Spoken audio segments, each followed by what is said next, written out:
This is Tabletop Time. I'm Dave and that's Jazza, and today we're going to be talking about Jazza's journey through the hobby from his childhood through to today, where he runs a tabletop YouTube channel called Tabletop Time. All right, ready? Smile. Ready. We're also going to be talking about hobby tourists. What are they and why is this term being slung around? All that and more today, but first, we need to get a coffee. I don't.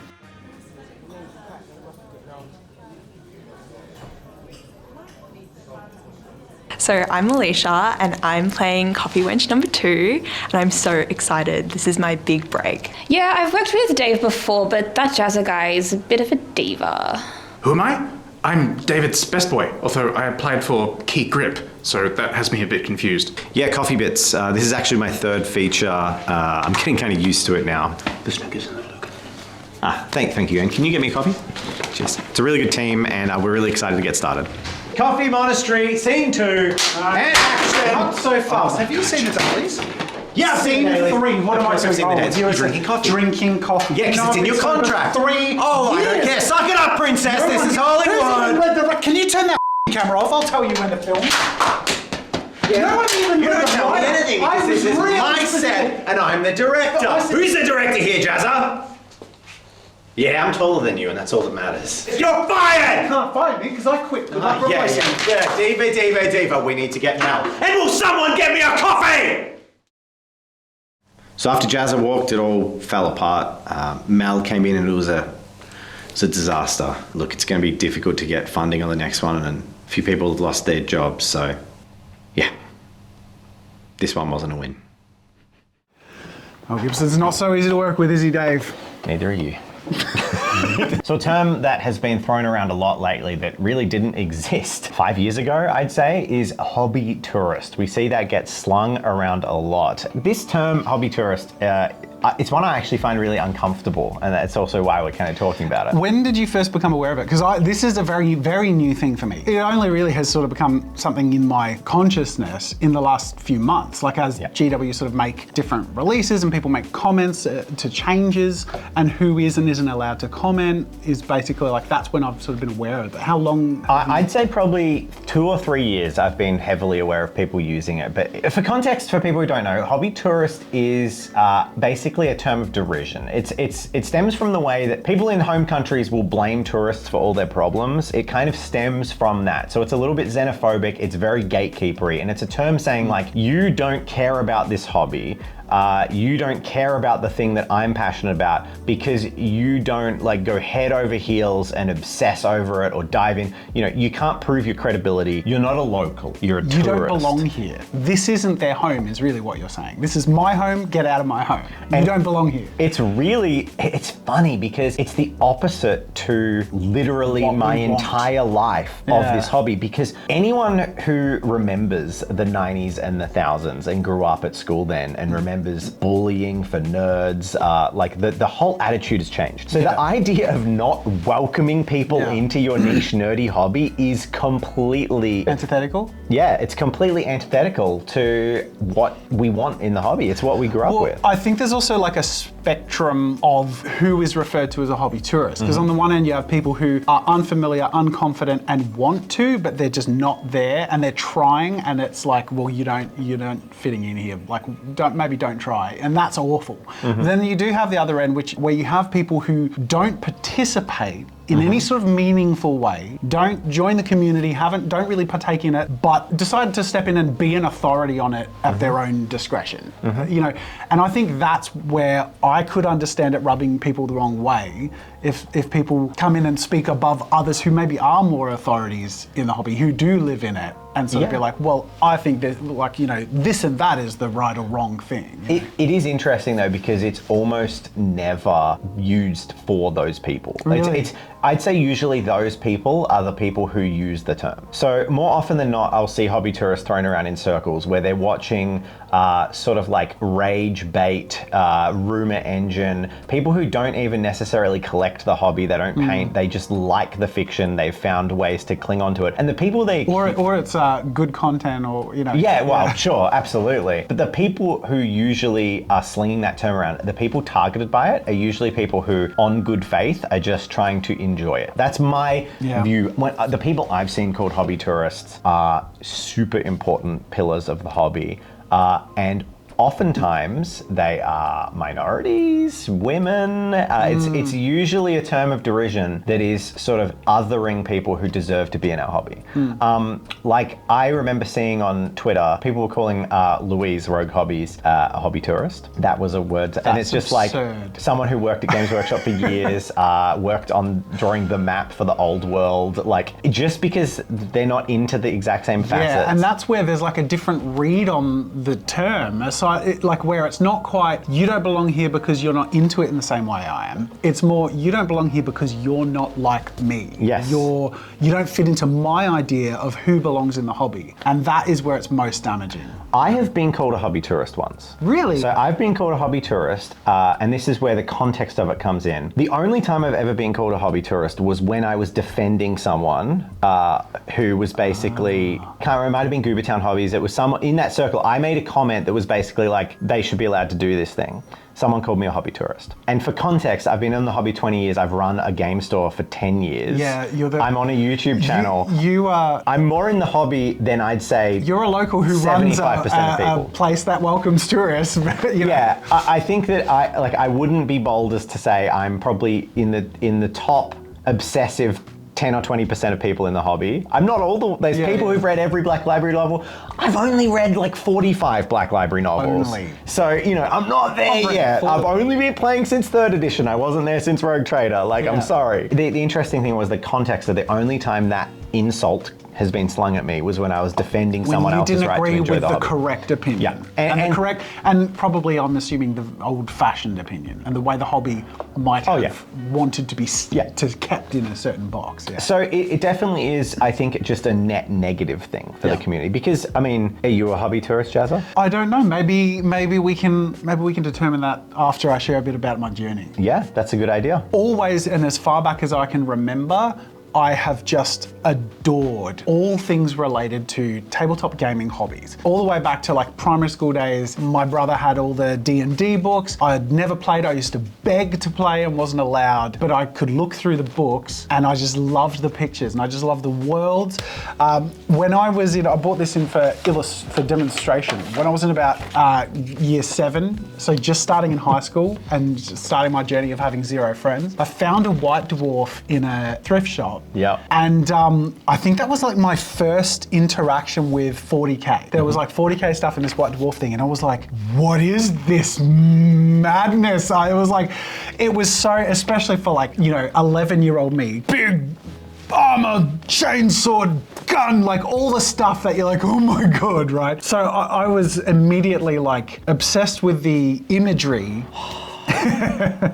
I know I'm an old boy, but there's something. These are the golden days. Oh, 100%. I know. And that's the stuff, those sort of drawings and all that stuff was just so inspired me. So I actually, because I have kept every drawing I've ever done since I was 11. Oh, hell yeah. These two I did in year 7. So I was 11 years old. So this was inspired by, it's Iron Golem. Oh no, I was 12. There you go. Wrote age 12. Copyright. Copyright, Had zero idea what copyright meant, clearly. It just was well, this is an official drawing. But it was literally just a recreation of the Iron Golem in the D&D book. Yeah, that's and I was really cool. Super proud of it. And then this was, I guess I did a stat sheet, weight 2.6 tons, speed immensely low. I was just making stuff up, but it was also what is this game? I'll try and figure out this game. And there's a move and there's weapons. It's funny because this is more the origins of Games Workshop than what today people would think of. Because in the original White Dwarfs, in the really early days, a lot of it was presented, huge sections of White Dwarf were presented around Warhammer, the role-playing game. Yeah, and they would have stat blocks and character profiles and they had role-playing adventures printed in White Dwarf. Yeah. And that it's that era. There was so much profile. Yes. It's very cool. And then also in year 7, I drew this boy. Ooh. Clearly inspired by... Quite inspired. It was an original design. But obviously, like very, very inspired. I think I've by seen an Space STL of that. Marines. It looks very familiar. Yeah. From the very beginning, even before I actually partook in the hobby, I just was so deeply influenced in my creativity by the imagery and by the lore and the culture and all this stuff in these games that I wanted to play but didn't have an outlet. I lived in like country Victoria. I lived half an hour away from the nearest small town. The nearest hobby store was 2.5 hours away at the time. And then at a very young age, my cousins got into it. My cousins lived in Melbourne. And when I used to go visit them, when we saw them a few times a year, I had the opportunity to start collecting. So I was around 12 or 13 where I started to get my first Warhammer models, and I started collecting Blood Angels. But I actually made a video on this channel where I rebought all of the original models. How did that go for you? You were buying all the models? It was a slow build. So basically how it worked is like pretty much every birthday, I'd be like, it's time to stock up. So I'd get like a box and a character. Or like I remember one of my birthdays, we were in Queensland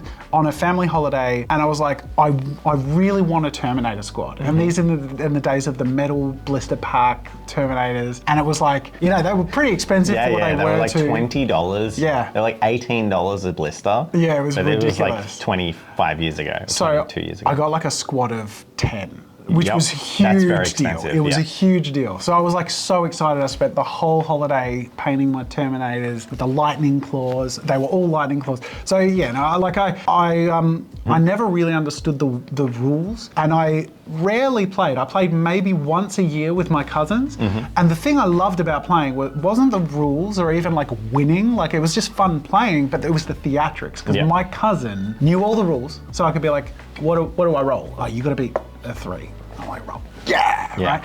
And he just brought it to life. It's like, yeah, and then my tank comes in, bang, bang, and I just remember the way he would go bang, bang, bang, and it was just like, ooh. Yeah, I did that, you know. It was simpler times. So that was like through my teenage years. Actually, I feel like I've skipped a step. I think my very first models were the Lord of the Rings. Everyone! Yeah. I swear that came across Australia, that freaking magazine. Yeah. And it introduced like 80% of the current hobbyists. It was in newsagents as well. And then for regional people who don't have hobby stores nearby, we suddenly had these TV ads advertising this collect miniature battle game now. And then magazines that were like $5 or $10 for the first couple of issues. Mum, can I have this? Yeah. So basically through early high school, participating in collecting and painting Warhammer where I could. Joss, what's this wonderful project you're working on? Just painting Warhammer. And I ended up having an army of around 2,000 points. 600 points now because of the amount of inflation. So I basically had the original box, the 3rd edition box. So all of that, plus the 10 Lightning Claw Terminators, Mephiston, Lord of Death, and I had like, I think it was like 20 Death Company. And then the Furiosa Dreadnought and a tank. There came a point in my hobby, I had a few friends in high school that I could convince to try and play D&D with me. I rarely actually got to play until I graduated high school. It was also at this point that I felt like I did my army. Like I didn't really want to grow more. I didn't feel like repainting the ones I'd already painted, because that felt like the same thing, even if I was improving. But I discovered converting, and I became just obsessed with converting. I had all these Chaos Space Marines. I used to just love the spikes. So I just put spikes on everything. And then I just remember this one project I had that I was obsessed over, which was a demon prince. He had a big sword and a whip. And the Bloodthirster. That's the one. Bloodthirster. Okay, yeah. Okay. Was it Demon Prince? No, it's a Bloodthirster. Wait, was it that guy? Was it that guy? It was that guy! Yeah, it's the... I have this model. It was that's the Demon Prince? That's the Demon Prince. There was a Demon Yeah. Prince. It was that guy. But do you know why I think I got it mixed up?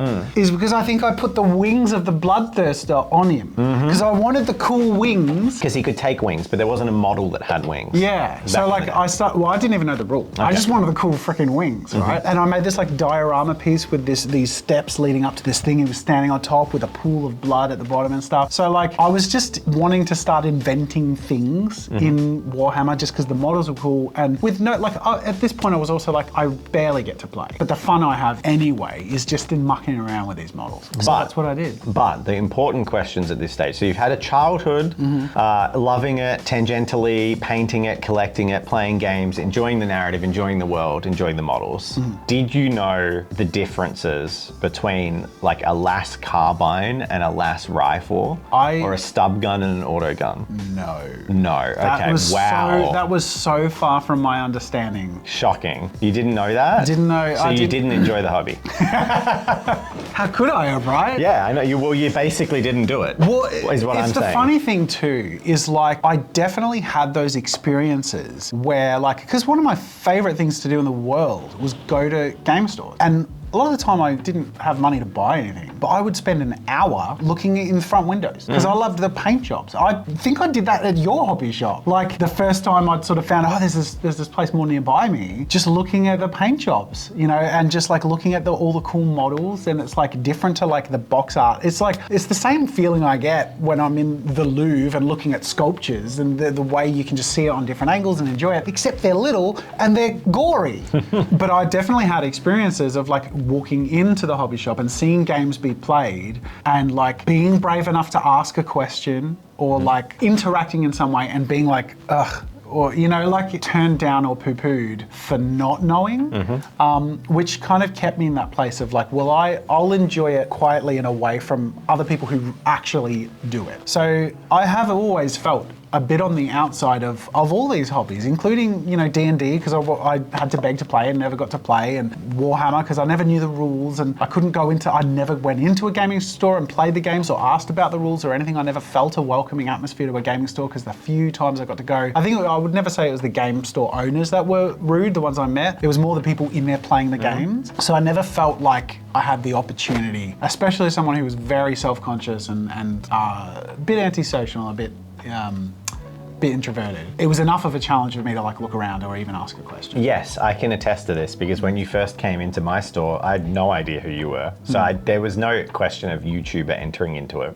But I remember trying to convince you to come up and have a look because you were clearly really engaged and interested. And I was like, come on up, like come up the back, we'll have a look at some games. And there was like there's a step in the second part of my store. And it was like an invisible wall you didn't want to cross.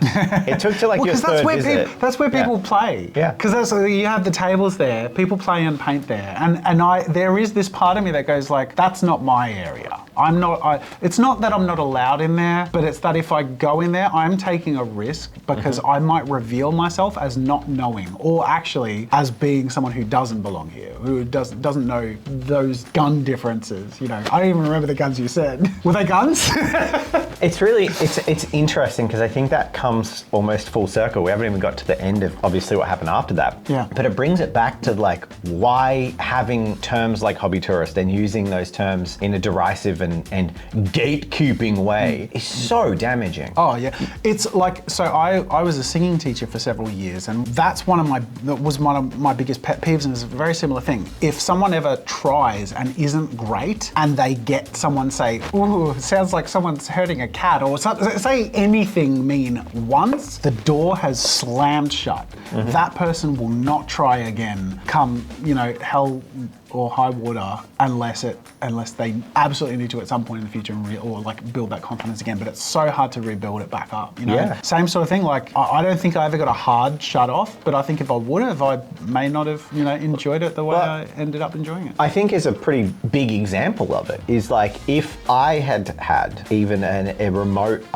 percentage of that attitude of like, come into my store, you better be keen on like starting this, you better want to be into it. You would have not in any way engaged with me, with the store, in any capacity, and Tabletop Time in the capacity that it exists today would not exist today. Yeah. The way it currently exists, the years of videos, me doing stuff, all that from me, if I had just had 20% of that attitude of like making you feel more uncomfortable coming into the store just by being like, oh, didn't you know that? Like one comment like that. And people who feel the right to act like that or to speak like that have no comprehension as to how there is a ripple effect to this attitude. And it may not even be the person they say it to, it may be the person who learns to say that from you to someone else. Like it's sort of a bit of a plague, but at the same time, the opposite is true. Yeah. And what we do here helps build a welcoming environment to people who are curious and maybe want to give it a go and like bits of it. And we can sort of say, well, that's okay too, you know?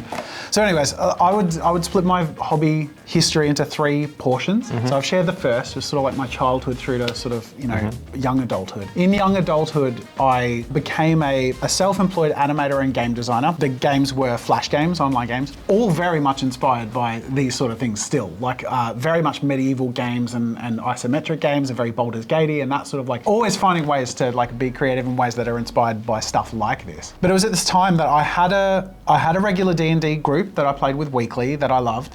Some of these people were the same people I was developing games with. And there were frustrations with D&D, and I think the rules heaviness, but also just like, there was a lot of arbitrary stuff, and not like, as someone who was doing game dev and stuff at the time, and I really like simplifying and packaging and sort of like making these different neat ways of enjoying games, I sort of felt like, I want to do my own version of it, because we were doing a lot of homebrewing of D&D at the time. It's funny that I know already that you were playing 3rd edition D&D. Yeah. I already know, because like 4th edition, of course, 4th edition D&D was like way simplified, because I guess which had its own problems, but it's just so funny that I knew I'm like 3rd edition. Yeah. So at the time, that's when Shad and I started to brainstorm a new game system, which became Cogent Roleplay. It took a few years of developing to get it sort of playable. The things that I love, I always want to share or perform in some way, and that's when Tabletop Time started way back when, was just as the roleplay channel where we played with Cogent Roleplay. And it was basically to play test Cogent Roleplay,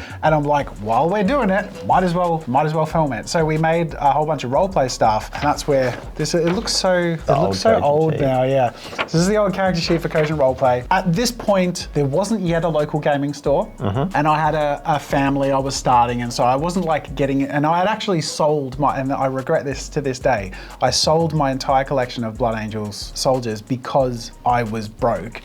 And I made $500 off of, I would have spent a lot more through all those years, but I needed the money to pay, like, I was always like $300 to $500 in debt, and it was that next way of getting by.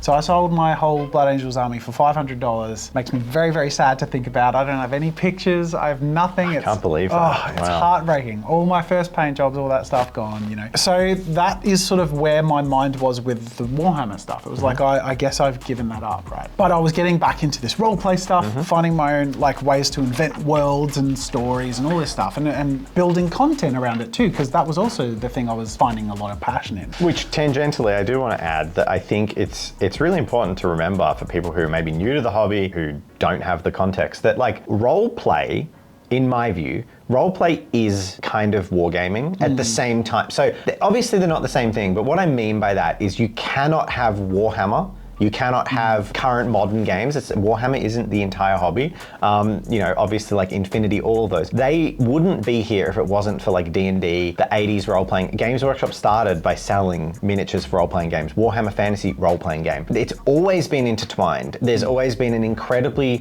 strong connection between role-playing games and tabletop wargaming. And it just really, where you sit on that spectrum is how much do you like the minis and the combat. And it's like a role-play to combat pendulum. Well, I always loved the roleplay elements, because even when I played 40k as a kid, it was being the characters that was really fun, and speaking as them, like, stand back, I will blah, blah, blah, The theatrics of it were a big part of it for me, even though they're not in the rules. So the pendulum swings towards role-playing then. That's it, yeah. There's still minis, but a lot more talking.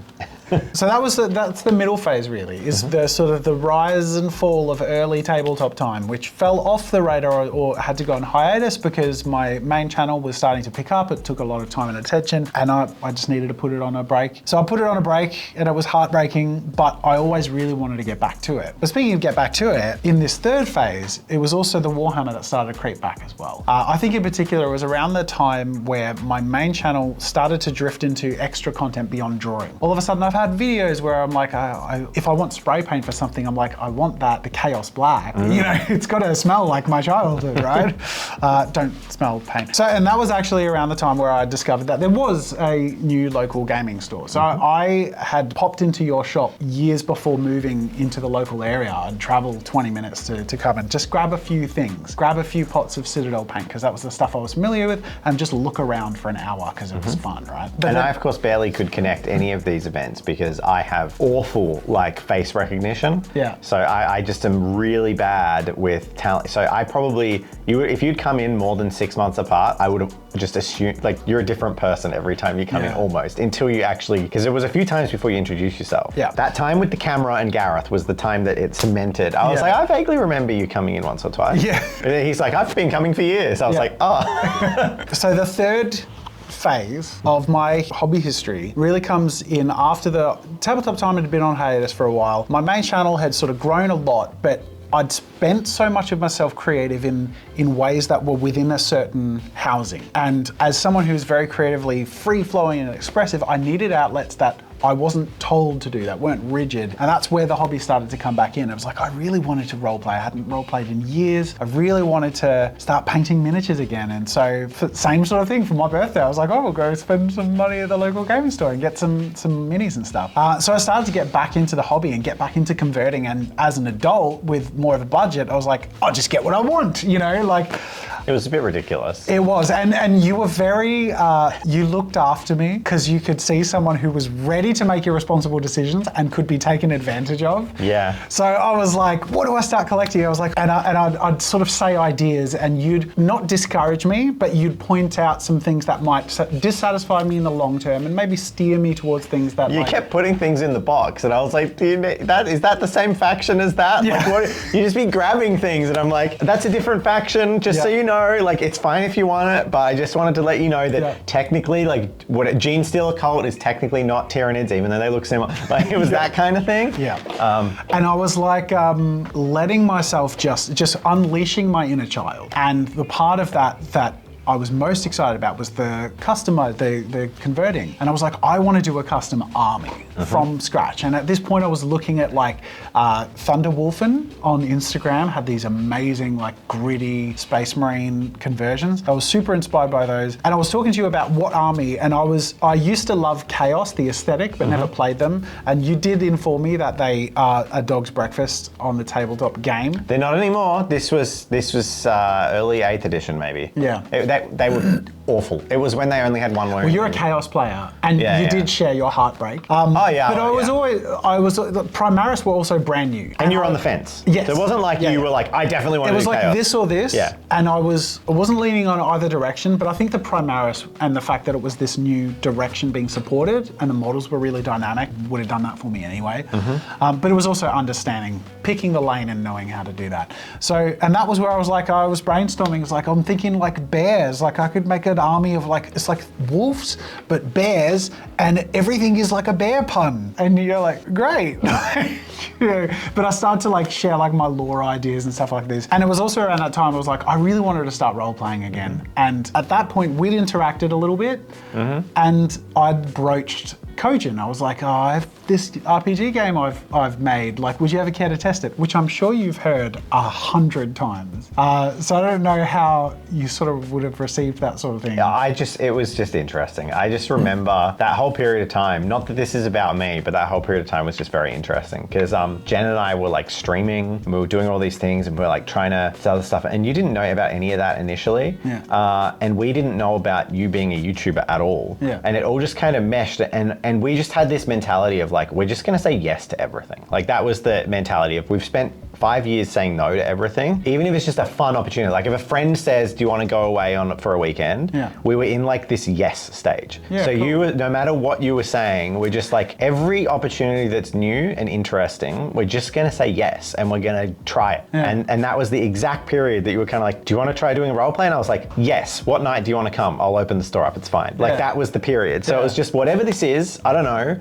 let's just do it, because life is spice. We got to have some fun. Yeah, and that was the beginning of phase 3. It was like we had a few sessions. I think we only played once in your store, and after that, because it was fun and I liked you and Jen, and it was like we brought chips. I think it was mostly that we brought chips. We brought chips, and you're like, snacks at D&D. I'm like, of course, snacks at D&D. Then I was like, hey, I used to do this thing. I used to stream role playing. Would you be interested in trying that with me? And you both were like, okay, let's give it a go. And that's where we started. And I was like, okay, I'm gonna bring back tabletop time. I reached out to Rob, who initially played in the early days of tabletop time. I was like, hey, would you want to come back? And he was like, name the time and place, I am there. And we started playing weekly, putting out content, and started dabbling in miniature content as well, which was never a part of original Tabletop Time, but was something I was passionate about and that you obviously had a lot of access to and passionate about yourself. So that was sort of that was the beginning of the end. And since then, it's like, even up to this point, getting back into it, and as a YouTuber with, I think at the time, over 4.5, 5 million subscribers, starting a new hobby channel and immediately having over 100,000 subscribers,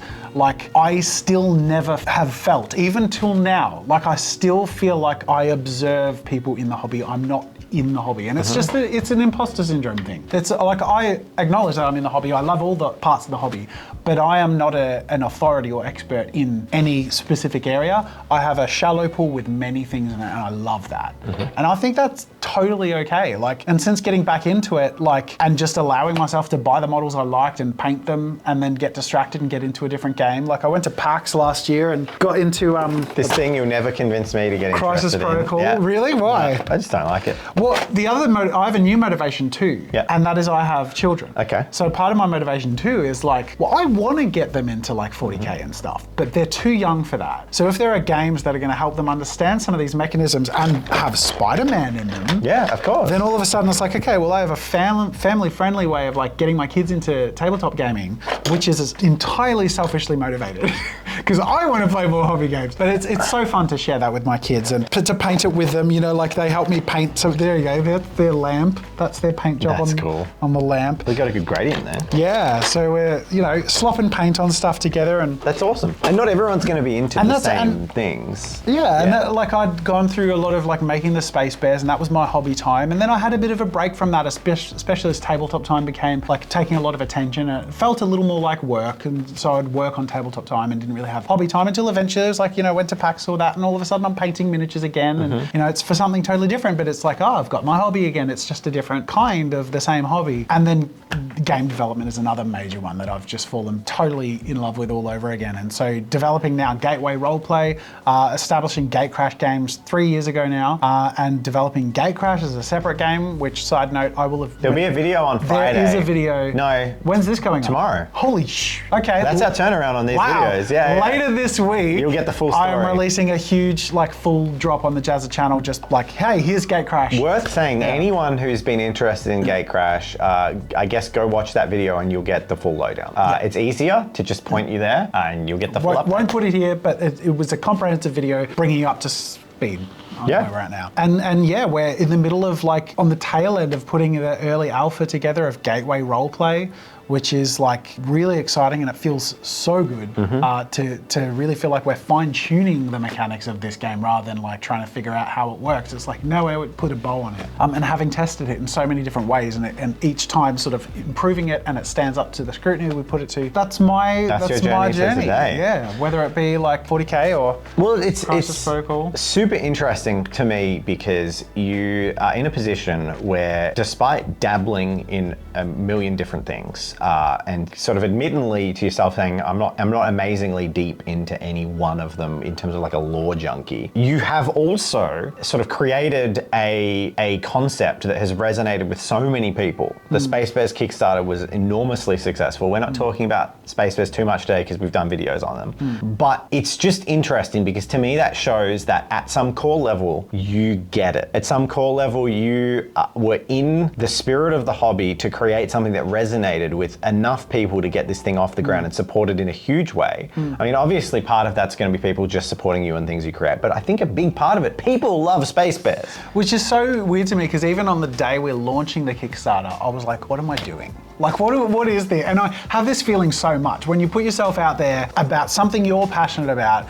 you can't help but think, maybe it's just me. Maybe only I'm passionate about this, and this is a stupid idea. And sometimes that happens when you're passionate about a lot and you do a lot. But I guess I've learned to keep doing it, because often I experience that result of like, people love jumping in on the passion bandwagon and getting inspired by what you're inspired by. And you know, that was a really amazing experience. It strikes me as there's a little bit of imposter syndrome in everyone. Yeah. And I think that when you are a creative and you're in the hobby, it's easy to sort of compare yourself to everyone else, and there's all these different metrics. But I think the funniest situation in this is it doesn't feel like you're a tourist. It feels like you own the Hyatt at the tourist destination, Yeah, right? yeah. You own a Tabletop Time and produce Tabletop Time. Yeah. You have created the Space Bears. So many people are in this hobby engaging in stuff that you are directly responsible for, and you feel like a bit of a tourist. But it's funny because other people are coming into your hotel and saying, "Can I check in, please? Sir, show me the sights." And you're kind of like, "Oh, will they find me out? Will they know?" 100%. And my only motivation in everything I've ever done to do with Tabletop Time, whether it be Space Bears or this channel, has always been the same thing. And that is capturing and sharing the feelings of just adoring these things that I had as a child, that I have as an adult. When I walk in, I'm like, I can get the things and do the things, and I'll do it because I'm treating myself, because it's just so fun. That's like what it feels like to be alive and to enjoy something. It's just so worth sharing and enjoying and expanding on. And same with Gatecrash, is like, it's another extension to the same thing. It's all in the same family, and fortunately I'm surrounded by talented people who I can be like, you want to come work on this game with me? Where like, again, it's like the dream for me is exactly that picture of like having made a game, made a channel, made content or miniatures that people feel like, I want to do that thing. I want to jump in and there be no barriers, and they can come in and bring their creativity and their kids and just have a blast and make memories. You want to create the moments that made your childhood special, Yeah, 100%. and let other people have that. And I think it is the exact opposite of the hobby tourism. It's Sentiment. the exact opposite of the sentiment. And if I went back to, like, if we took a snapshot of everyone who ever made me feel less than in the hobby, and sort of like maybe brought it to now, they're probably in exactly the same place, doing exactly the same thing. There's nothing wrong with that. Do you, but don't stop other people doing them. Yeah. Because there's a percentage of the people who you will never get through to. Like they're gonna be negative and they're gonna say what they want to say, and I'm gonna have to ban them from the chat. But there's gonna be a few people out there who might have sometimes thought to say, uttered the phrase. They've been on that fence, they're on that line and they're not sure. I would say as a message to those people, have a think about all the things that make, not what you loved about the hobby, but how it made you feel. And then think about how important those things were to you and how they might be happy memories or things that, made you the person you are today. And then think about how someone else, their version of that might be slightly different. Why do you want to take that from them? Why do you want to say you're not allowed to enjoy things unless you enjoy them my way? You're basically just trying to rob them of all the good feelings that the hobby gave you just because it's slightly different things that give them the good feeling. No one's changing your thing. If anything changes and you don't like it, your books are fine. Play 7th edition. Yep. Don't read any new novels. Yep. Don't play the old game. Play Warhammer, not even the old world. Don't play Warhammer the old world. Play Warhammer Fantasy Battles. Whatever. And the other, You don't have to engage with the stuff you don't like. for sure. I mean, the reality is, it's objectively a good thing that a game opens up to diversity, that it welcomes new people and new ideas, rather than staying in the 80s. Like you say, if you like a certain flavor or a certain era, it's still there. You can still enjoy it, but it's bigger than that now. It's so much bigger and it should be so much more welcoming than it has been. And that's great. That's a really good thing. And I think the other message too is to people who have felt on the outside and maybe still feel like a little bit like, because I'm certain there are people who would get into the hobby or are excited by some of these changes who feel like they're not allowed to be excited about the changes because of some of the tone or criticism floating around. That will fade away. Those people, like in the same way that people who made me feel like that when I was hanging around the game store window made me feel that way. Like, enter into it. Just give it a go. You're gonna, feel a little vulnerable, but it's so fun. Like, there's just so much fun to be had. Join in, come hang out with us. It's fine. Join our Discord. We're chill. We don't care. Thank you, Jazza, for sharing your time with us and your journey. Thanks for having me here. We do have one thing that I thought would be funny. Every episode we share some news. Okay. So we go through the news. I'm going to bring it up. Now, a lot of people have been saying, cover more stuff than Games Workshop. Well, not every company puts out press releases every week. And I said, companies, send me an email. But this week, there's just a few little things. What do you think of this? Is that cool? It's a gun. That's the Necromunda reveals. And what do you think of this one? So, this is Kill Team. Some gene silicone. Yeah, not my bag. Okay, and some. Oh, they're cool. That's the. What are they? They're like scouties. Oh, they're the bloody. Leagues of Votann Scouts. They're like the new squads. The squats are back that people were excited about. That I This has an never axe and a experienced. crossbow. They and look, four they look cool. I really like that sort of. This is the sort of thing that I would, if I went into a hobby store and saw that on a box, I'd be like pretty tempted because they just look. They got a spaceberry feel about them. There's something like Big and stocky and. It's fun. I like that. So that was our news with Jazz.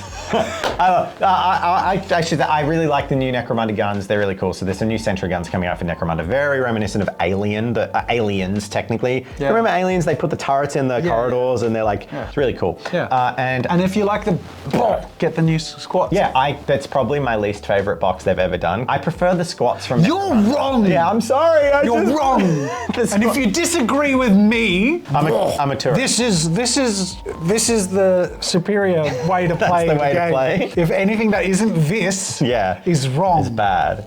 Wide boys unite. Oh, everything wide unite. Thank you to our patrons for watching the video. If you liked our talk with, this was a very podcasty episode. Was it? I keep saying it's not a podcast. This is the most podcasty feeling one we've ever done. It was very narrative long, and I don't have a lot to show because I have no models to like, but we have footage. And Vaughn's gonna kill us because we filmed for like an hour. Yeah, sorry. Okay, awesome. Thank you.